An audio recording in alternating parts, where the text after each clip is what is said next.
Podeu estar orgullosos i anar amb el cap ben alt. Som el govern de Catalunya, que ha fet un gran servei al país, que està fent un gran servei al país. Abans de signar la convocatòria d'eleccions pel 28 de novembre, el president de la Generalitat, José Montilla, ha fet balanç de la legislatura en un acte solemne celebrat al Palau de la Generalitat, acompanyat de tots els seus consellers.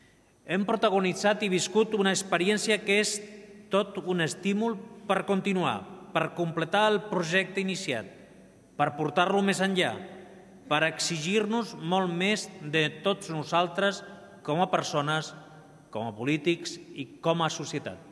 Malgrat no haver estat una legislatura fàcil en gran mesura per la crisi econòmica, el cap de l'executiu ha afirmat que el govern d'Entesa ha estat de llarg el govern més transformador i proper que ha tingut Catalunya i els catalans en molts anys, llegant al país una herència que deixa pòsit. La meva actuació com a president i l'acció que ha desplegat el govern en el conjunt l'hem planificat i dut a terme tenint en compte en tot moment tres idees bàsiques: la gent, el país i el bon govern. És el mateix que dir els catalans, Catalunya i la Generalitat.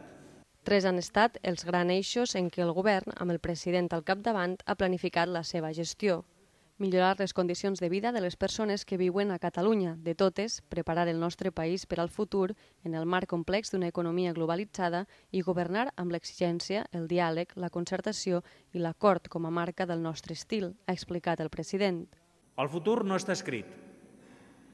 L'escriuran el 28 de novembre els ciutadans i ciutadanes que vulguin fer ús del seu legítim dret a votar.